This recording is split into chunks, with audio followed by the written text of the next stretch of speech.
Welcome to CEO Money. I'm Michael Yorba. Thanks for joining with us. All right, I have got Brigitte, Kimichik, and J.R. Tomlinson with me today. These ladies are going to be able to walk us through all the do's, the don'ts, and again, it's all right here in the book so that they can make sure that everybody stays on the right side and bring some insights. All right, Brigitte, J.R., thanks for being here. Appreciate it. Thanks for having us. All right. Give me some background on you, and I want to hear some background on you about how you came together, what you did previous to this, and then let's walk through the book and some of the topics that I've got to talk to you about, okay? Okay. All right. So I retired about 5 years ago now. I was a partner at a bigger law firm, I guess, in Dallas, and then also a partner in my previous job. So I've been a lawyer for 30 plus years. So in being in a male-dominated environment, the topic has been constant throughout our careers. So about 20 some years ago, I met JR and we became fast friends, and whenever we went out, we would talk about the subject and other obstacles that women face in a male-dominated environment, and that's how we kind of came about. Someday we would write about it and really share our thoughts on how to deal with sexual harassment in the workplace, because we both have worked with quite a few men, and we believe, as JR will say, they helped our careers. So that was pretty important. So no matter what's going on today, it's very important to be focused on where you work, who your bosses are, who your colleagues are, and you have to learn how to be part of that environment if you plan on succeeding. It does help you. So we address some of that in the book. Okay. JR, what about you? I have been like Brigitte in male-dominated industries. I was a stockbroker when I first got out of college, and then went into corporate real estate. So I still work in commercial real estate. Two brokerage. very male-dominated industries. Yes, very male-dominated. And I do office and industrial real estate. So there's still probably 5% women that do industrial real estate across the U.S. So, but yeah. And I was a commercial real estate finance lawyer, so that's how JR was a client, so we were. Yes. Is that how you two Yeah, met? that's how we Yes, met at that's a how we met. luncheon, and I needed an attorney to review my corporate documents for my clients, and so I hired her. she got some resistance initially. Yes. Because, I mean, you want to tell the story. Tell the story. Go ahead. I got resistance because one of the male brokers I was working with on a project found out it was a woman attorney that was working on this large industrial lease review. And he pretty much came to me and said, well, only men lawyers can work on the large real estate transactions. And I said, well, it's a little too late. They've already interviewed and hired this woman. And he was shocked. So, but when he told me that, my mouth kind of dropped. I'm like, you didn't just say that, did you? Wow. And this is like not that far in the past. No, 10 not years that ago, 15 years ago. Yeah. All right. I would have never flown to New York, Chicago, or L.A. But here in the South, I can see that some of the, some of the old customs die hard here. So I can imagine some of the walls you've had to climb, the barriers you've had to break through. Okay, please. I want to talk about the impact of sexual harassment on the financial bottom line. That's one of the things you cover in the book. Let's break that out, because that's really what's going to turn the page. As far as I'm concerned, it's not consideration for the opposite sex. It's not being politically correct. It's how it's affecting the bottom line. It's really where you're going to hit men, as they say, in the breadbasket. And that's true. We thought long and hard, how do we focus our attention on things that will get men to become more engaged in the subject matter? So one of them, of course, is the bottom line. And it's interesting, there's not much out there in terms of statistics or even reviews of how that might have impacted business. One of the oldest and one that is relied upon a lot is from 1988. And there, the ultimate outcome of that review was that your typical Fortune 500 company with 24,000 employees loses about $6.7 million a year. And that was back in 1988. So the way we would look at it is we divide up your smaller business and your larger business. And for a smaller business, if there's a culture of sexual harassment, or even just one or two, it can devastate your productivity of the company. So you've got absenteeism, you've got health costs, you've got someone who's sick all the time, you are impacting potentially morale, so then productivity is even more impacted.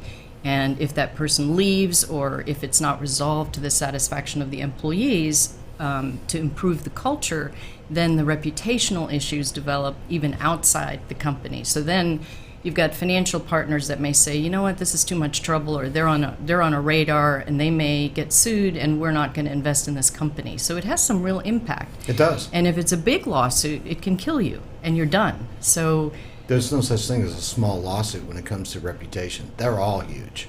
that's true. That's very impactful. And if you kind of take a step back and look at some of the business aspects that have come about with respect to the topic, go back to Fox News when they had their trouble with Roger Ailes.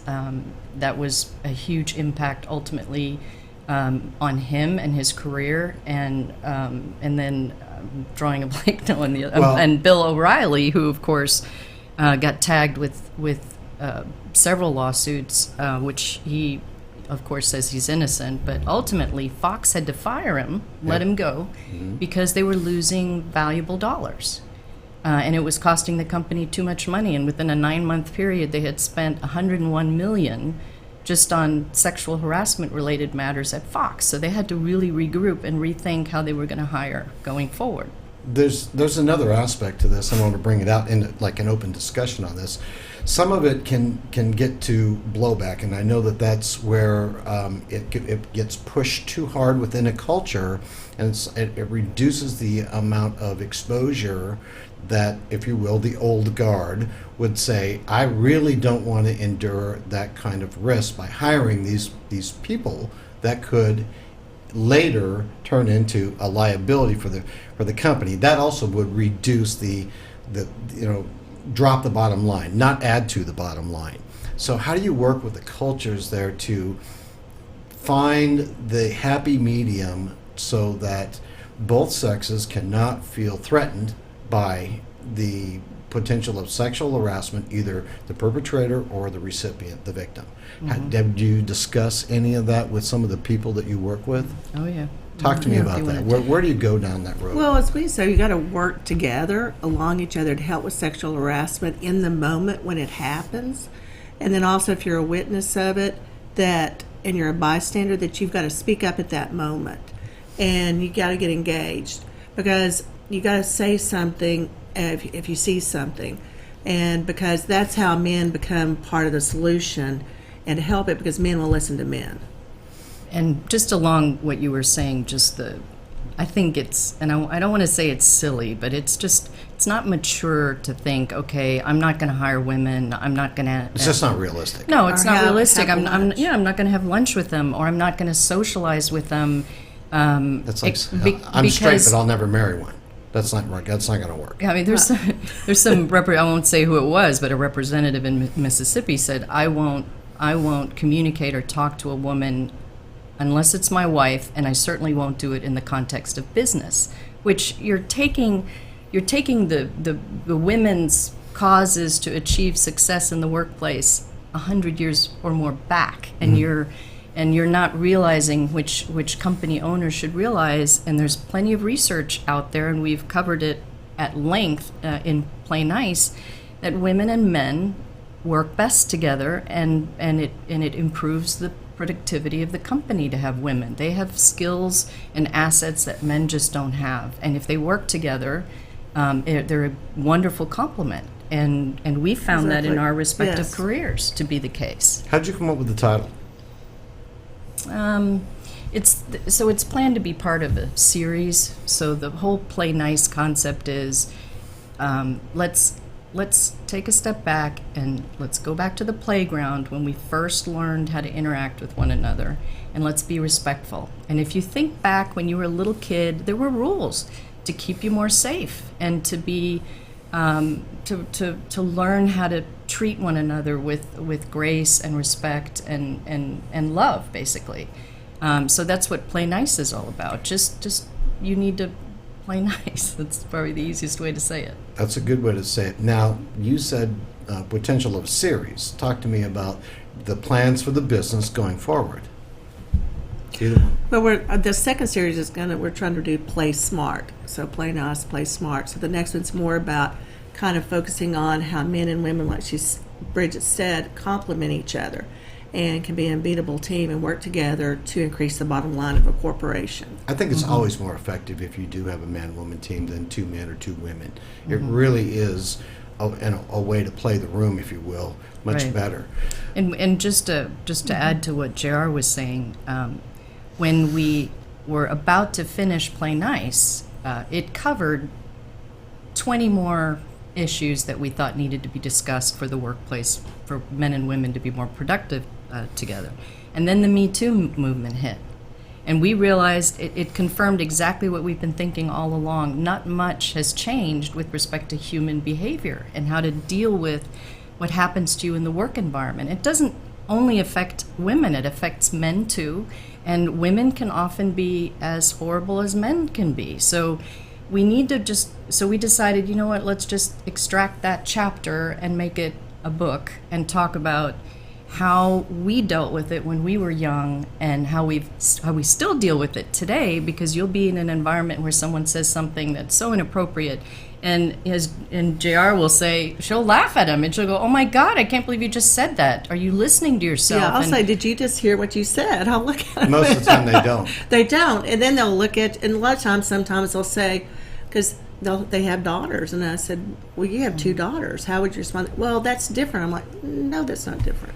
It's not different. It's not. And if you just open up someone's mind to thinking a little bit more broadly about the subject and what people say, we found, and in our discussions with senior management and men, CEOs and CFOs, they'll say, oh my God, I just didn't think we had an issue. And all of a sudden I'm seeing it everywhere I turn. But now I know how to handle it. Now I think I know what to say. And it's huge. It's really important. Do you find that more women at this point, since they have the support groups, Me Too, so on, that it's easier for them to come forward and to be able to work through these issues than it would be for men to come out and talk about those very same issues, only when it's women being aggressive towards men or being inappropriate to men? Do you find that women, it's easier for women to talk about it these days than men? Well, we don't. I don't think so. I think the whole big thing is like the reason why a lot of people said when Me Too came out was why are they talking about this now when it happened 20 years ago or 15? Why did it take so long? I have a friend of mine that's one of her big points. He says, "Hey, you should have said it then." But the reason, that wasn't the culture. Yeah, and the reason why we say it's fear. I mean, the simple thing is fear, because people were afraid that they wouldn't be believed, or if they went and told, they'd get retaliated, or worst case, they'd lose their job. Yeah. And that happens. And that hasn't changed. And that And has not blacklisted. changed. Or Yes. blacklisted, and they would not get hired again. Or they go ahead because the power imbalance with corporations and people is that it goes back to the money. The gentleman is maybe making more money for the company. So even though there may be a valid situation there, they basically push them out and keep the person that was the violator because they are big to their bottom line. And that's big with companies. And companies now, of course, are faced with many more Me Too type situations because people are now bolder and they can speak up. And if it's not just one person but a group, there's more strength in numbers. But for companies, it's hugely important to look at who you think is valuable to the company. And if you think that they can keep on doing what they've been doing, and affecting the culture and ultimately the bottom line of the company, because it will come out and it will it'll be on the news if it's a big company, and it will have a dramatic impact on the bottom line. So now it's time to really deal with those issues and be transparent about how you deal with those issues. And these people, whether men or women who are impacted by it, they have worked so hard to be where they are, and they deserve to keep their job. And just because someone is seen to be valuable to the company doesn't mean that they always will be. And if you look at, I'll just say, Les Moonves, for all the things that he went through with the company, and he lost his job, and I read recently that at the time CBS lost 6% of their shares, which translated to $1.4 billion in just a very short period of time. And then it turns out there were other women that had similar issues, and they had reported it, and it wasn't addressed, and they maybe could have avoided some of that had they dealt with those issues all along when these women were coming forward. But again, he was very valuable to the company, right? I get So. it. Ladies, thanks for being a guest on today's show. I look forward to the next book. Thanks for having Thanks. us. You're welcome. All right, you've been watching CEO Money with Michael Yorba. Thanks for joining with us. Like us on Facebook, follow us on Twitter, and subscribe to our YouTube channel.